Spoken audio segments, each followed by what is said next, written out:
north or east of Blue Springs, and it's county right now, and I'm gonna bring that in as put one duplex because that's all I can fit on it. How am I gonna put a bike trail on that, or? Well, I'm not talking That's about what bike. I'm just saying, that's part. I'm not expecting we're gonna wholesale bike, doesn't relate to bike trails. Right. You're talking about sidewalks. I'm just amazed, I can't walk from my subdivision, and I live over by Franklin Smith, I have no sidewalk. I mean, it just blows my mind that I have to walk in the street most everywhere, that I can't walk downtown in Blue Springs on sidewalk. I can't do it. And yeah, that's what, if you flip to page 5 of the design standards. And that's kind of where I thought you were going with this when I looked at That's exactly right.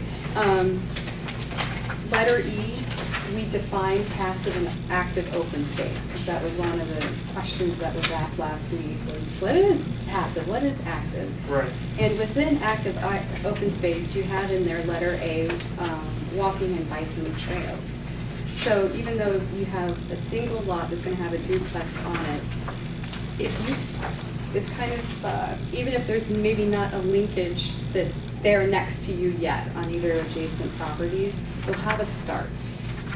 So you may have a sidewalk that leads nowhere to begin with. Well, sidewalk could be required anyways. No, If it's on the right hand, if it's on the, the proper side of the street, it's gonna be required. So I'm not counting that as an active space, it's counting that as a requirement. Well, it's a requirement and it's in a right-of-way area. Yeah.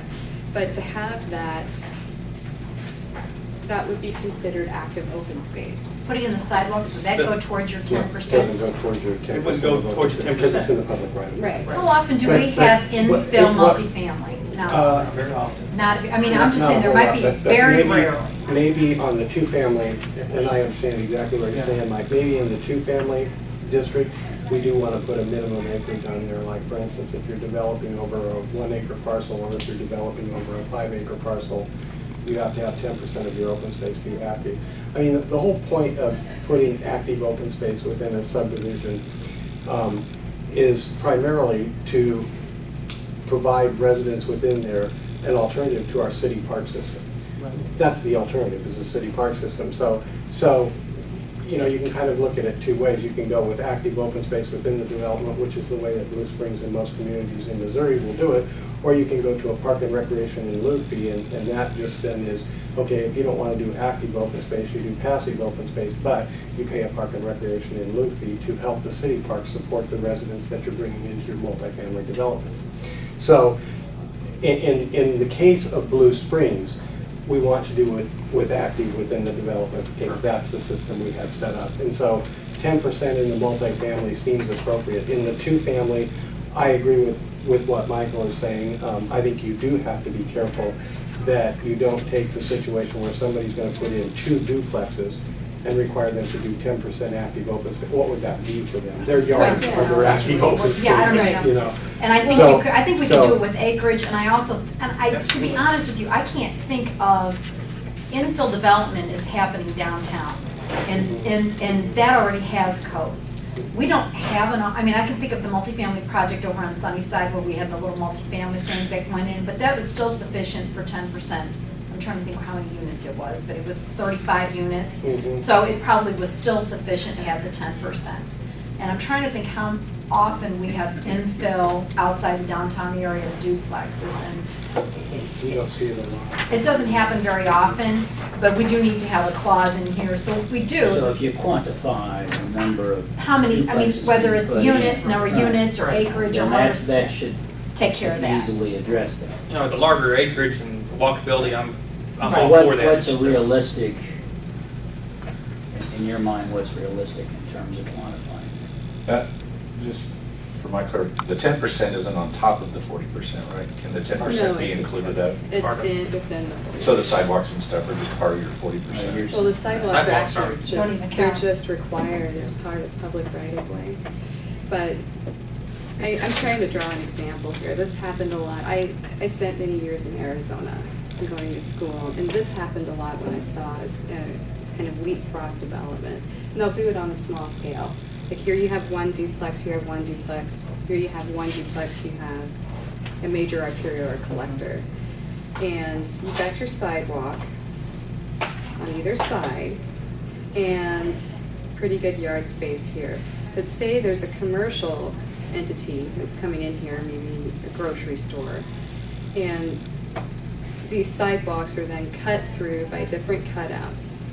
And all I'm thinking about is starting linkage trails somewhere so folks can walk from their duplexes, maybe, or folks can walk from more ideally their higher density developments, from here to the Safeway, to here, away from oncoming traffic. And you have these kinds of linkages starting to grow up. And what I've seen happen is, even on smaller lots, even with just 2-family parcels, there'll just be a little bit of a, you know, even just a gravel trail that's just kind of laid out in the backyard area, in the hopes that when those adjacent developments come in, there'll be full trail linkages in the future for pedestrian accessibility. Or so And that could count as an. we're allowing gravel bike trails? We have not in the No. past, so. So you're doing, so that's what I'm saying, we have asphalt bike trails that are leading nowhere. So far. On one, I'm saying on one infill, I mean, you can quantify it as an infill partial on this. In the backyard, that's, you can't get to, and you can't go anywhere on. Not until subsequent development. But what I'm saying is, it's a true infill, and then you have buildings on either side that are, you know, duplexes and duplexes, Uh-huh. and you have one building that's, that vacant lot, you're gonna build a duplex in there, that's what I'm trying to get to. One duplex, it's gonna be very difficult for them to do afford a bike trail, Or the start of a bike trail. start of a bike trail. You'd almost have to make it to where you Now, most people go are back going in and do it to, later. yeah, most people, if they're going to end up buying the whole block up, they're probably gonna, and if they're all dilapidated anyways, they're gonna tear them all down and redo them. And then absolutely they can rebuild. But I'm just talking about the straight infill. And the one I'm thinking of right now is up on Sunnyside, for example, which you're probably gonna get maybe 3 buildings on because you're gonna have a detention basin on that one. And there's nothing up there already existing that would have any. Right. Yeah, that situation would have to be looked at, because it would be in. That's And I think that's the one, that's Call it the as only a- one that comes to mind. It's the true very infield. uncommon, but it happens. So maybe staff could work on what, for the, not for the MF10 or the MF, 14, 18, or 20, but Right, in the but for the TF, two-family. whether it's acreage, which Okay. probably might be appropriate. That's what So I'm we looking just at. put that clause in there Mhm. so Thank that any infill would be excluded from the 10%. Yeah, and that would make sense. Yeah, no, if it's Because more then acreage, I'm all for the bike trails. And if, put on there, if there's bike trails that are connecting to the property anyways, and And, it's yeah. open, then it needs to have the connectivity. It has to. But, Well, it has to be planned, there has to, I mean, from an aesthetic quality perspective, you don't want a bunch of different things occurring that don't fit together. Well, that's true, but it does happen. It happens all the time. And it works, 90% of the time, it works out. A lot of those things are kind of retrofit. A lot of people will do an infill project. The community will get together and say, hey, we would really like to have a bike trail that has a loop access to the nearest grocery store. So on a community level, they figure out where they want to put it on their pieces of property, work with Red the Valley's city. doing that now. Yeah, and it seems backwards, and it is a bit piecemeal, but, ideally, those things could happen. Well, I too. guess as long as it's planned and there's a finished product in mind, it's just, what I observed in terms of Fort Collins is that it was carefully planned and managed. Yeah, and that all And it was happens. not a lot of piecemeal development, that it all flowed. I mean, it didn't matter what part of the community I was in, it all flowed. Yeah, just throughout the community in And so general. somewhere along the line, they connected the old with the new Yeah, so that it didn't appear as if someone was left out. right, and that's the big ideal. Yeah, it's the Well, big. and I think in defense of the 10%, I mean, I can remember, I'm over in Stone Creek, and I didn't have sidewalks, and I had big stretches when I was on 19th Street, you know, before it was developed. No, we talked about not And getting that it just done. happened a little at a time, but now we have all sidewalks, so it's gotta start